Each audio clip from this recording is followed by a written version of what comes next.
Howdy y'all, welcome back to another 2 Outdoors episode. My name is Aiden, and today we are going to be discussing, now y'all know what I'm talking about with the title and the thumbnail, and because today we're going to be discussing the story of the biggest buck of my lifetime. Now this is not necessarily a hunt review. I'm doing this video because I didn't get it on camera. I'm not a big fan of hunt reviews. I mean, I like talking about them with my buddies and stuff, but I think those kind of videos are kind of boring. Sorry, Outdoor Limits. I don't like hunt reviews a lot. Anyways, I'm going to be delving in to the story of the biggest buck of my lifetime. Now, I'm going to start way from the beginning. So this story starts way on back to January 2nd, the day after New Year's Day, right? Or whatever January 2nd was. January 2nd of 2021, right? And I went on a week-long hunting trip to my grandparents' house in Goliad, right? So me and everyone except my mom ended up going on that. So that's me, my dad, my brother, and my sister, right? My she was 9 years old at that time, and my brother was 4 years old, right? Anyways, we killed 2 hogs while we were there. I made 2 videos on that. You can go back and watch them. They're my Goliad videos. Anyways, I killed 2 hogs while they were there, and on the 4th day, they left. They left to go back to this house right here, right? I stayed for 3 more days, right, to finish the week, and I didn't really get anything. I was going after a buck. My grandfather had seen some nice bucks out there. I didn't see any. I saw like a 5-point and a 4-point and a lot of does. Anyways, I didn't kill any deer on that trip. I killed 2 hogs though. Anyways, so I go home on the 9th, right?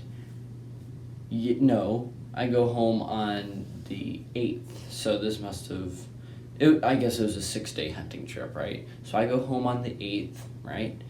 So I spend all day on the 9th just doing things around here, right? So this was, I guess it was still during winter break for my school. And so get home on the 8th, do 8 things on the 9th, right? And then on the evening of the 9th, me and my father decide to go to our river house. I've made a few videos there as well. We decide to go to our river house.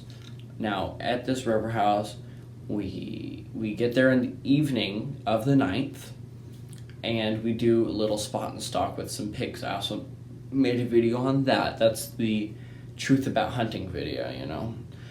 Anyways, you can go back and watch that video as well. I'm not going to link it in the description. If y'all care enough to go look for it, you'll look for it yourselves. Anyways, so don't shoot a pig, really. And then the next morning, I break out the old 12 gauge, the old Millardo decoys. And so at this point, it's January 10th, right? So this is the morning of January 10th. And I killed 3 green-winged teal. I killed 2 hens and 1 drake, and beautiful ducks anyways. And this is the first time in a while that it's had a significant snow in Texas. So what we do is I kill those ducks, right? Run out of ammo, and then it starts snowing, and it snows after the video ends, so that wasn't in that specific video. But anyways, it started snowing, and it started snowing and snowing and snowing, and we ended up going into town, and we were like sliding on the roads on the way back, getting from Walmart to the river house. We were like sliding on the roads. It was pretty crazy. So this was the snow Texas on the 10th, right? Starting on the 10th. I get back, and I had my ducks buried in snow when I got back, and I butcher them. Anyways, so I butcher the ducks, and it's like snowing, right? So we do just go around, take care of the cattle, drive the tractor around, do some donuts in the snow, right? When Texas doesn't get snow, it's fun, right? So you got to do Texan things in the snow. So we do donuts with the tractor, as any rational Texan would do. Anyways, so this is like midday on the 10th. So we're just going around on the tractor doing crazy things. So on the evening of the 10th, we go out, right? And we plan to shoot another hog or something, right? Just like a deer hog. And at this point, it is late youth season. So I can shoot any deer I want, right? So I can shoot a doe, I can shoot a spike, I can shoot a mature buck. Obviously not a fawn, but that's not that kind of year. Anyways, but there is a special late season for adults. So my dad was out there as well, and he at this point he was only shot a doe this year, and he only shot a doe this season. But he could have shot a doe or a spike, right? So he could have shot a doe or a spike, but he could not shoot a mature buck. But I could, and so it's getting dark, right? And we're just sitting out there. We're cold. We see something way downriver, probably about 400 yards downriver. But it's getting dark, and we think it's a deer, right? And we're not exactly sure, right? And so we wait another, I don't know, at least half an hour. And at this point, it's like 5 minutes till shooting light. I forget what shooting light was at that time, but it's like 5 minutes till shooting light. Anyways, so 5 minutes to shooting light, I'm like, man, I want a deer. Please, God, give me a deer. I need a deer so bad, right? And then, boom. Not a minute later, walks out just this big body deer, right? This is like he looks like a freaking 200-pound mule deer, right? Well, we identified him as a whitetail, obviously, just to be careful. But this dude is like big, like he looks like this, and we think he's like a 10-point. One thing that stuck out to me specifically is he looked extremely tall. He looks extremely tall buck, and he was very wide. And I don't know, I guess the dark must have distorted this. Anyways, I'll give you a little background on the deer. So we had been hunting here before, and about, I want to say a month earlier, we came down, no, not a month, about a month and a half earlier, we had come down for Thanksgiving, and my dad had how he is, he doesn't shoot a lot of big bucks, because, he's my dad. Hey, Grandma. And so he's shaking, and this deer walks out, right? And I'm over here with the shotgun waiting for hogs to pass with buckshot, and he's over here with the rifle, right? And I see a buck walking, and I hear bang, right? And I see a buck, and I see him standing, and I think I see him drop. And we go and look it up. My dad ended up whiffing on this buck, and it was the same exact buck. And we looked for blood for must have been at least 2 hours, just absolutely combing the area. And he missed. There's no lion. I'd much rather anyone miss than have a wounded animal, right? That is non-recoverable. Anyways, he misses. So back forward in time, January 10th, here comes big kahuna deer. Now this dude, he is scaring me. Like, this is a big buck, but you know how I do, little in 4, hold 2, out 4, right? That's what the Marines do, it's what I do. Anyways, so I get calmed down, but then I'm like, but what it was, here, I'll give you a little background on this too. I had duct tape around the muzzle of my barrel, right? So like it was covering the barrel. Now I did this because there was snow, right? We don't get snow often in Texas, and I just wanted to be careful, right? So I had duct tape all over the muzzle of the barrel, right? And I learned this from Steven Ranella. If y'all haven't heard of him, go check him out. Great dude. Give me a shout out. First Light, sponsor me, please. Anyways, so what his idea is, and this is proven by him, is that the gases come out before the bullet, and the gases break open that duct tape, and the bullet comes out undistorted, right? My dad didn't believe in this, so he was like, take the frickin' duct tape off, except sadly he didn't say frickin'. Anyways, so, but my hands are frickin' frozen solid. They're like just ice bricks, right? So, like, you know that feeling when your hands get really cold and you can't really manipulate them and you have no dexterity or strength? Anyways, that's what's happening to my hands because Texas Boy over here doesn't own gloves. So my hands are freaking frozen solid and I'm fumbling with my hands. My dad's like, taking a freaking... And he's like, take the duct tape off, right? And he's like, oh, give me the gosh dang thing. Except, didn't say gosh dang. And so he freaking rips it off. And he's like, all right, shoot the deer, right? Because he's excited. He wants me to get the deer. I want me to get the deer. Anyways, so I put him right here. I have a quartering towards shot. I'm like, he's about to go into that brush line. I gotta do it now. I gotta do it now.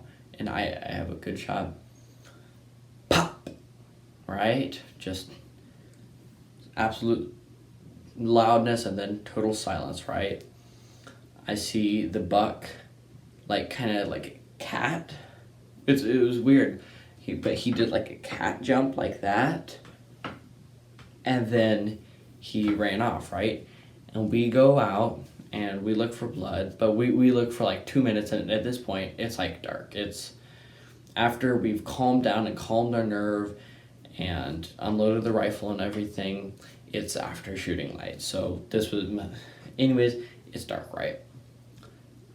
And we go around and we're kind of traipsing around, but it's pitch black, and we are looking for blood. And I want to make this very, very clear to you guys that I was within every legal limit to shoot that deer at that time. This was during shooting time. My dad was looking at his phone because it was about to not be shooting time, but my dad was looking at his phone. Anyways, it was within shooting light.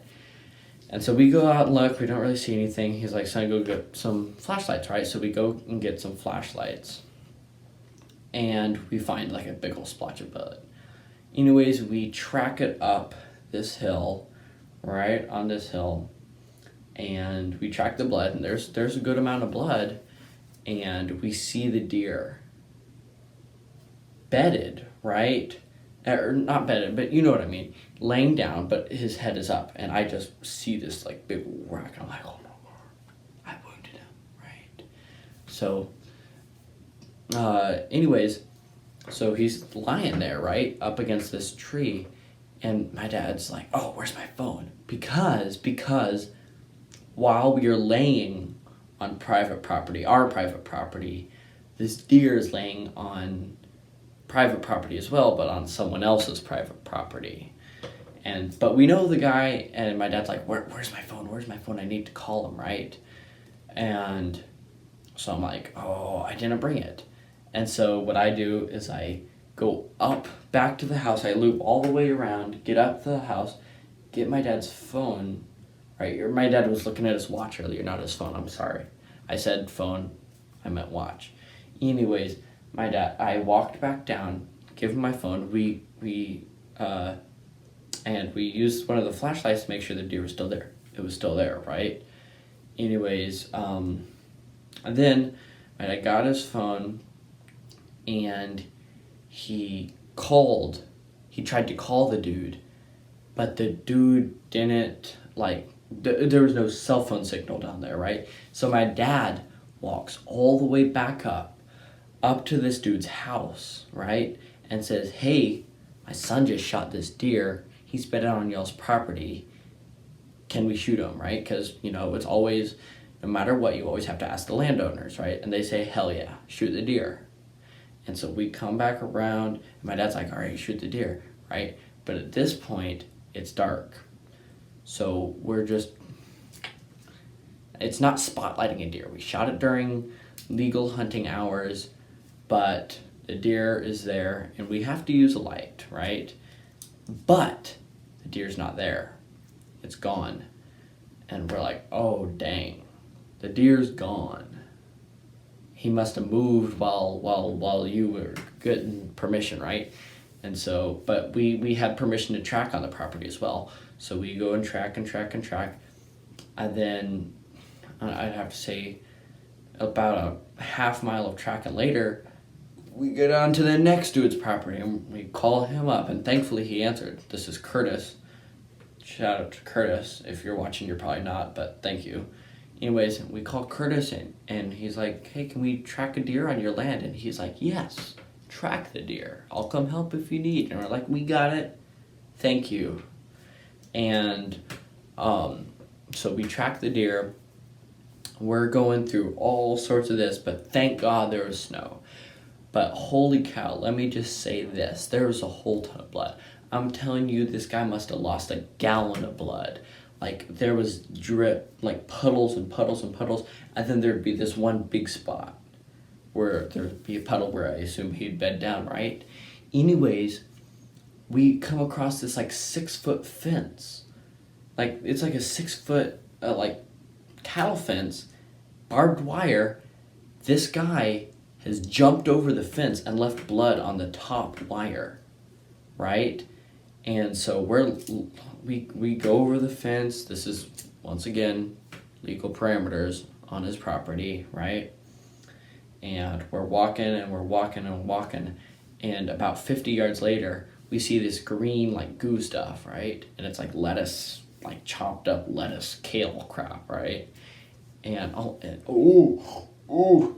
I can smell it. I can still smell it now. That's a smell I'll never forget. And it was deer rumen.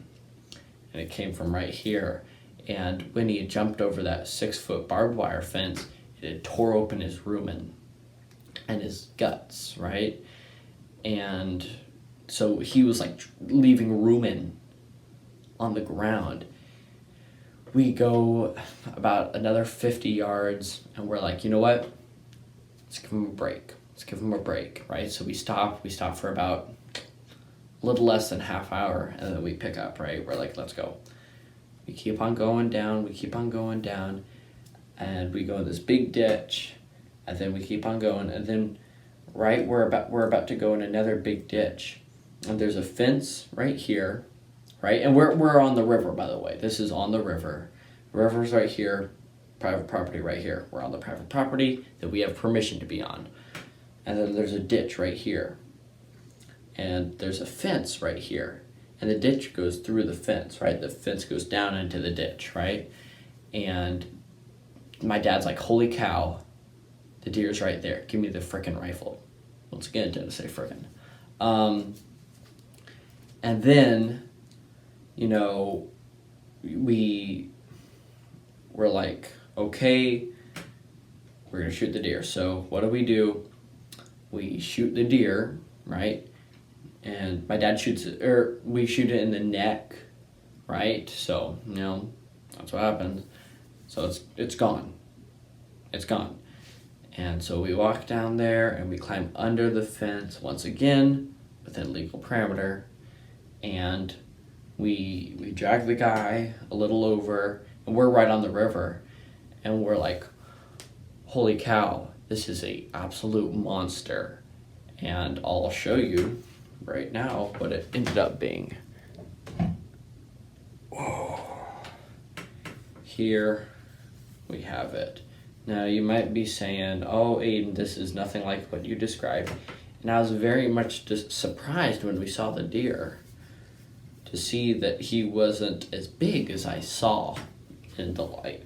Like, this is by all means a big deer, bigger deer than my dad's ever shot, bigger deer than I've ever shot. And like, this guy is freaking heavy. He ended up scoring 118, and I know you guys, freaking Idaho guys, are out there shooting 184s every day, but this is a big Texas buck. This ended up being a obviously whitetail deer, and this guy ended up weighing like over 170 pounds, and we're like, holy cow, how are we going to get this guy back? because at this point we're like probably 3/4 miles from our house, right, upriver, and we're like, how are we gonna get this guy back? Anyways, we take some pictures, not really some pictures, we take like one picture, and it was kind of a crappy picture, sadly. Anyways, we take the picture, and we're like, all right, we know what we'll do. We'll go back up to the house and get a canoe, right? And so here, I'll set this down. And so we traipse back on up to the house, on Curtis's land, on the Brooks land, and then back onto our land. And we get the tractor, and we bring a canoe down there, right? So we bring paracord, everything, all that we need, and we bring a canoe down there. And we drag the canoe down into the river. And mind you, at this time, we've been tracking for, or I guess trailing is the proper term, for probably an hour. No, more than an hour, probably an hour and a half. And it took about a half hour to get back. And so now we're like 2 hours past when we shot the deer, right? So it's like total pitch black, right? So we got our headlights and everything, and we paddled like 3/4 of a mile upriver, and to this little kind of tiny peninsula where this deer is, right? And thank God I was wearing waders during the whole time, but my dad was wearing jeans and boots, and he had to like wade in and stuff, and sucks for him. Also, mind you, it was like 25 degrees out, and we're Texas boys, aren't used to this. Anyways, we go and load this guy up into the canoe. He freaking almost tips over the canoe. This is how big he is. And we're like, holy cow. Anyways, we get him back. We drag him uphill. We load him. We keep him. We put him back in the canoe. We drag him up, drag the canoe up, and then we put him back in the canoe and drag the canoe up to the house. And yeah, and then what we did is we hung him, and then we skinned him and gutted him. And it's like 25 degrees out still, and it's cold out and there's snow. So we hanged him and skinned him and gutted him, and now there was only meat left, and we said we'll butcher him tomorrow, right? So next day we wake up, we butcher him, get all that meat processed and everything. And yeah, I guess that's kind of the end of the story. It was really, really miraculous, but we were not giving up on this deer. Some guys would give up, but we worked hard for this deer, and it was not an ideal shot. And I totally forgot to tell you guys about the shot. What had happened is I had hit the guy a little far up, and it had hit his shoulder plate, and this freaking behemoth had a shoulder plate made of steel. And so the bullet hit his shoulder plate. Dude, didn't even nick it. It freaking deflected back. So hit his shoulder dead on, deflected back, flattened a lung, flattened one lung, tore out his kidney, and tore out his guts. Lung, kidney, guts hanging out, and this guy went. It was like 3/4 mile upriver. This might have been 1.5 miles of terrain that this guy crossed, jumping a 6-foot fence and freaking running around. So 1.5 miles, 6-foot fence. This guy was an absolute beast, and we had to work for him real hard. This was no easy buck. This was a wild buck. We aged him at 5.5. At 6.5, he would have gotten bigger next year. He would have shed his antlers, and he would have gotten bigger next year. But after that, he would have, and this was really his last producing year. He would not have bred next year. He would not have bred, I guess, in 2021. This was a really, really good deer. This is also a great management buck. This isn't the biggest buck you guys have ever seen. Y'all see shows where people are killing 200s, 200 club. Like I said, this guy's a 118, and I am very, very proud of him. Me and my dad both worked very, very hard on this. I worked very, very hard on the skull too. I think it turned out great. Yeah, that's it. Really. Yeah, it was an amazing hunt. I wish I'd made a better shot, but that's just how it is sometimes. You can't always be perfect. If you guys want to roast me in the comments, go right ahead. I'm not going to respond. I'm not going to give y'all any attention. If y'all want to roast me in the comments, that's fine. Go right ahead. Anyways, that's going to do it for today's video. If you haven't already liked, I don't really care. Like if you want to, it'd be cool.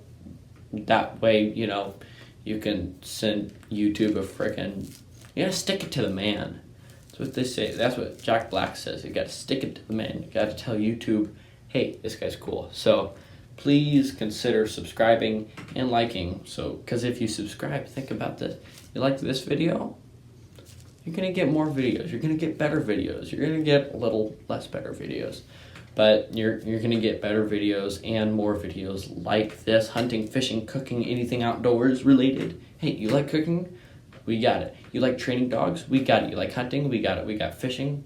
We got everything, right? So consider subscribing. If you don't like that stuff, don't subscribe.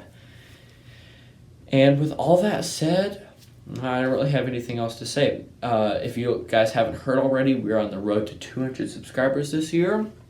So please hit the subscribe button. And with all that said, see you on the next one.